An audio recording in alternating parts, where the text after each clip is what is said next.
On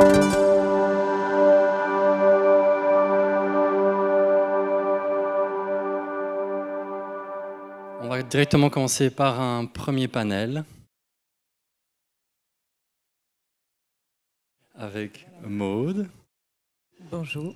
Pierre-Jacques. Bonjour. Si vous voulez vous asseoir. Alors, j'avais mis un petit titre dans le programme, c'était marqué coach émotionnel. Et ce qui est assez rigolo, c'est que vous venez avec toutes vos émotions là sur scène. Là, c'est le stress complet. Excusez-nous, là, on va faire ce qu'on peut. Si mon micro fait de la batterie avec mes dents, vous étonnez pas, quoi. C'est une première. Non, je sais que c'est un exercice toujours difficile. Bon. C'est une première? Non. Là, oui. Avec autant de monde? Sortie de zone de confort totale. Hein. Ok. Voilà, c'est parti, excusez-moi. Bah, ça tombe bien, ça va être un peu le sujet. Oui. Les émotions, l'apprenant, c'est complètement lié. Sortir de sa zone de confort. Ça a l'air vachement mieux. Moi, je suis très détendu. Bon.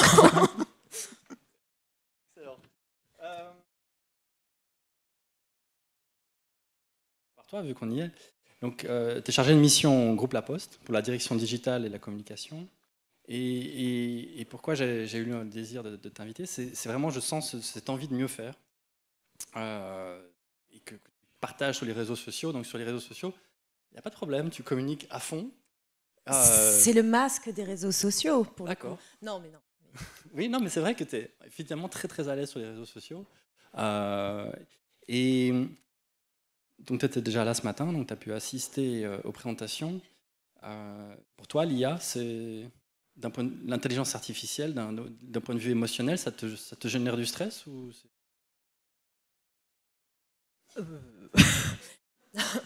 Avant toute chose, je crois, en fait, et c'est ce que je tente d'incarner sur les réseaux sociaux, je crois être très exactement... je suis rien dans le groupe La Poste, on va être clair, c'est-à-dire que je ne suis pas un directeur du digital ou autre, donc je ne vais pas intervenir au nom du groupe La Poste, je suis une postière.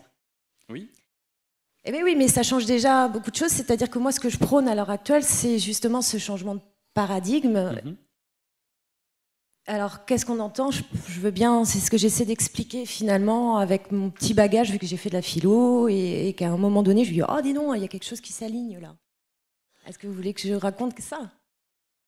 Alors, effectivement, ce qui m'a... Disrupté. Ça commence, paf, là c'est perturbé. Moi, je veux bien, hein. Mais l'intelligence artificielle, je ne sais pas ce que c'est. Je suis partie en fait du principe basique, c'est que j'ai essayé de comprendre la logique de l'outil. Oui. Et là, pour le coup, c'est une déformation peut-être de ma formation, à savoir la philo. Et en philo, on me disait, bon, écoute, si tu comprends rien à la question, attache-toi finalement à essayer de décortiquer les termes. Donc, je suis arrivée, je dis, dans transformation digitale, ça veut dire quoi ?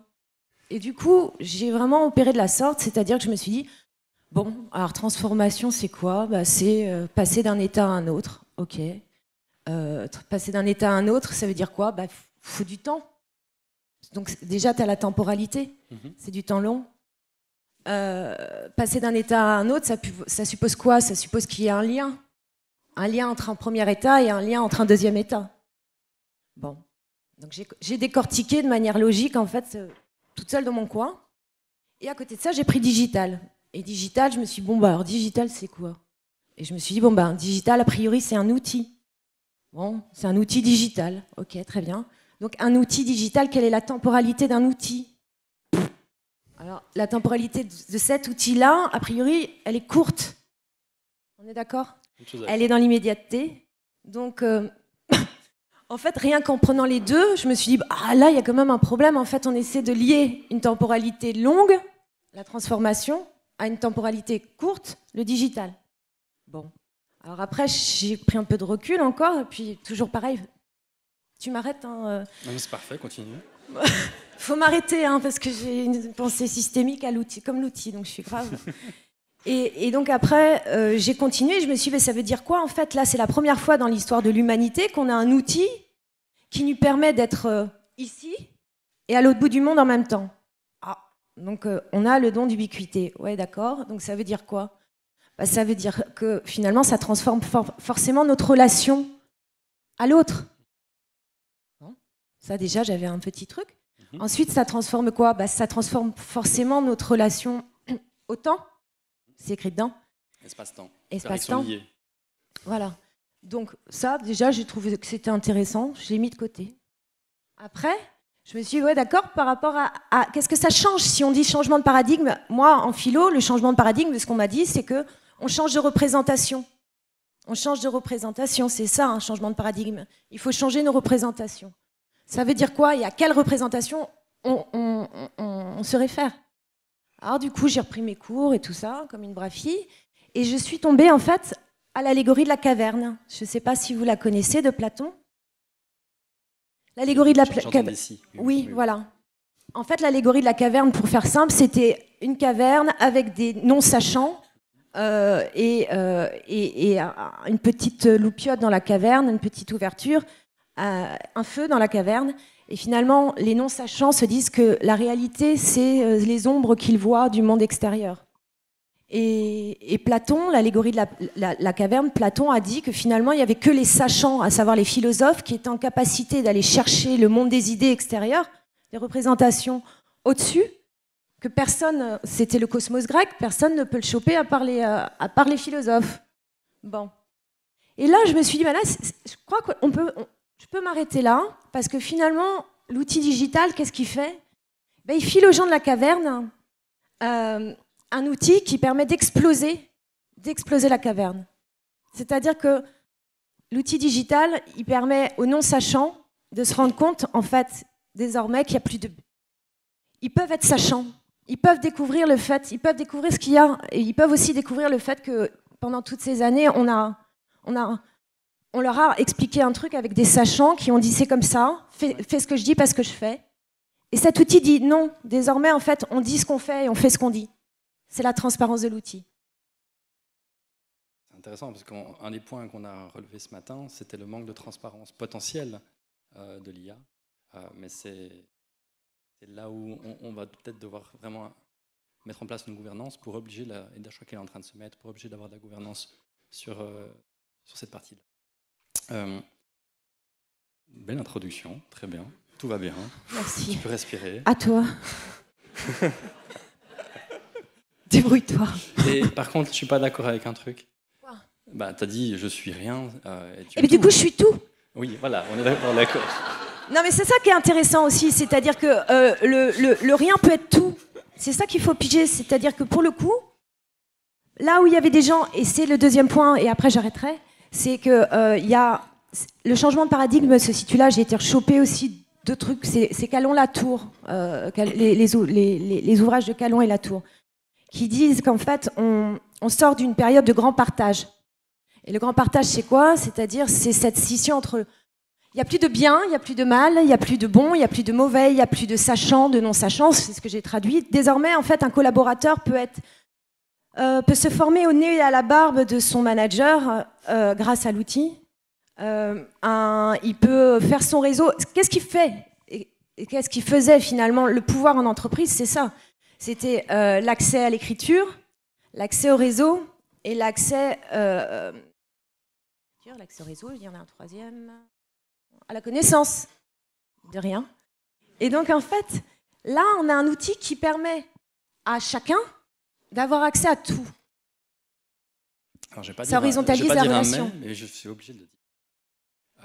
Il y a quand même des conditions pour que la personne puisse se sentir bien sur l'outil, mais également dans son entreprise. Et c'est là où j'aimerais faire le trait de liaison avec l'activité de Pierre.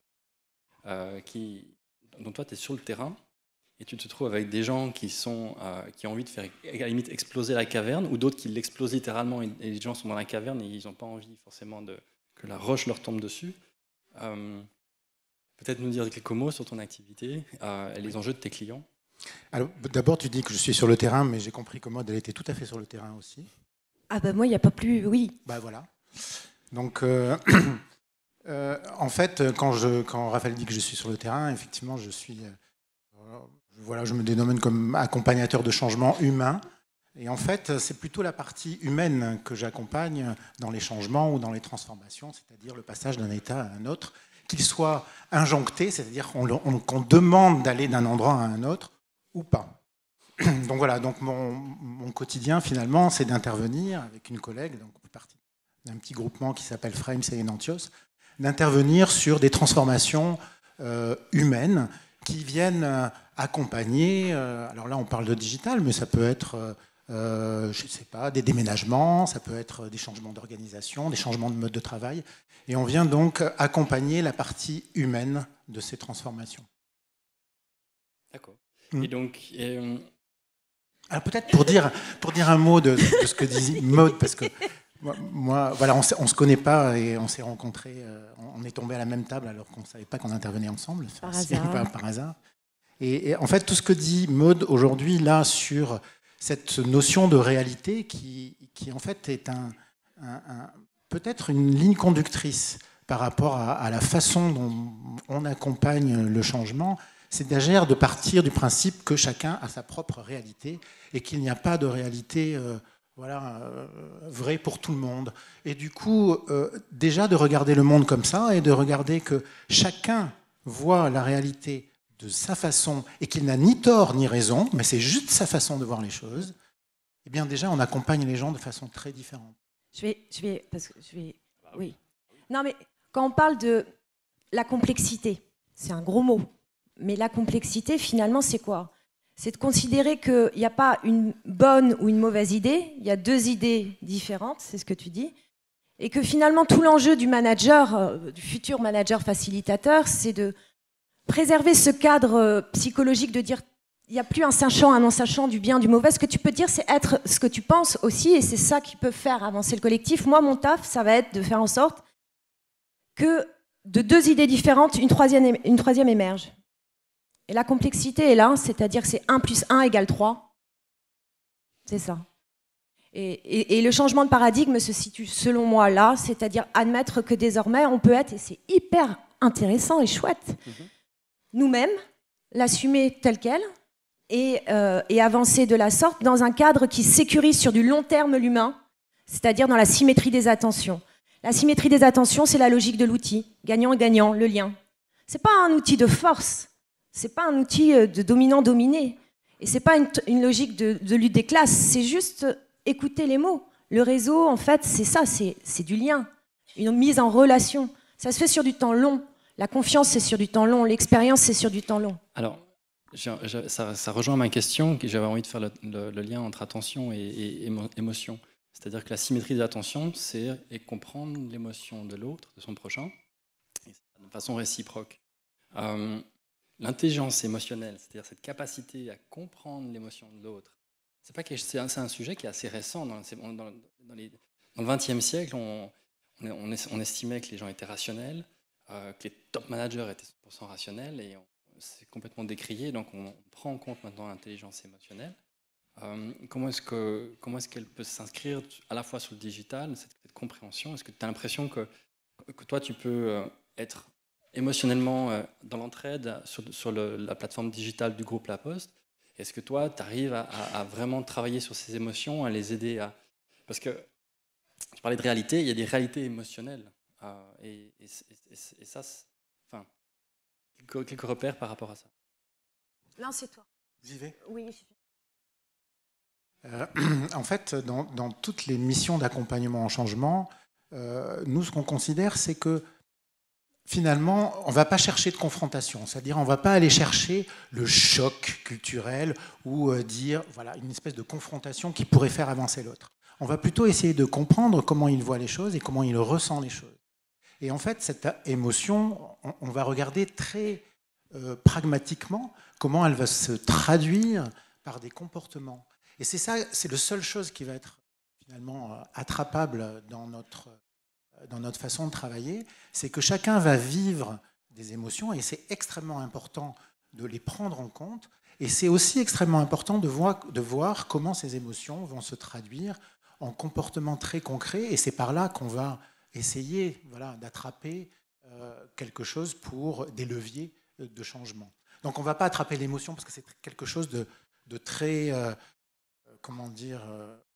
difficile finalement à appréhender, mais plutôt de la prendre en compte, de voir comment elle se traduit dans nos gestes de tous les jours. Hein. On peut parler de la peur, hein, qui peut, par certains moments, complètement figer, mais par certains moments, nous mettre complètement en alerte sur, et du coup ça devient tout à fait positif, hein, sur des éléments, des risques, et c'est tout à fait utile et humain.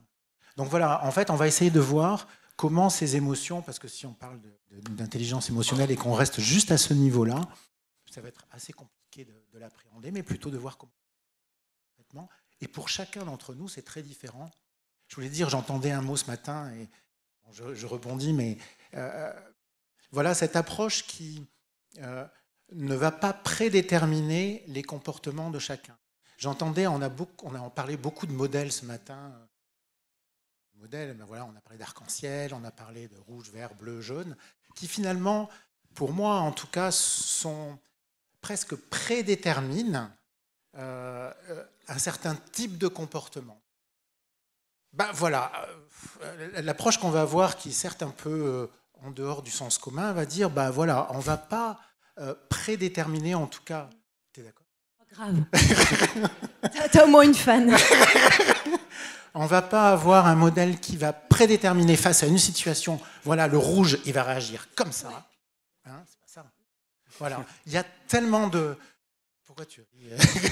Il y a tellement de nuances. Donc, du coup, l'originalité peut-être du travail qu'on fait dans l'accompagnement, c'est de ne pas travailler avec ces standards ou de ne pas travailler avec ces typologies.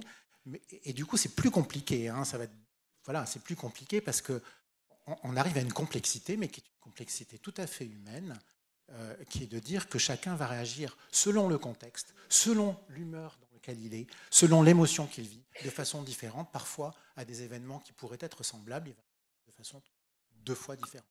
Et c'est ça qui va nous distinguer, pour reboucler avec ta première question, tu vas voir, de l'IA. Parce qu'en fait, un algorithme, c'est du 1 ou du 0. Un algorithme en mathématiques, c'est tout ce qui ne... ça ne calcule pas l'ambiguïté. C'est binaire, c'est 1, 0, 1, 0, 1, 0. Moi, j'aime pas sur... Je pourrais poser la question plus tard. Je n'aime pas sur 1, 0, moi. Moi, j'aime pour différentes questions. Enfin, il y a plein de choses qui m'impactent ou autres. Et justement, le vivant, ce n'est que l'ambiguïté.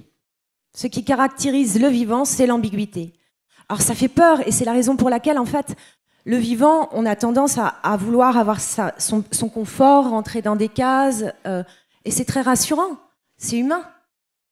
Et c'est en ce sens que là, ça nous fout les jetons, parce que là, on nous demande de sortir des cases. Bah ouais, mais attends, ouais, je suis bien dans ma case. C'est ce qui m'a permis d'être un manager. On m'a reconnu comme tel, et jusqu'à présent, on m'a reconnu comme tel par rapport à mon expertise. Qu'est-ce que tu vas me demander d'aller collaborer, alors même que jusqu'à présent, ce modèle-là m'a permis d'évoluer.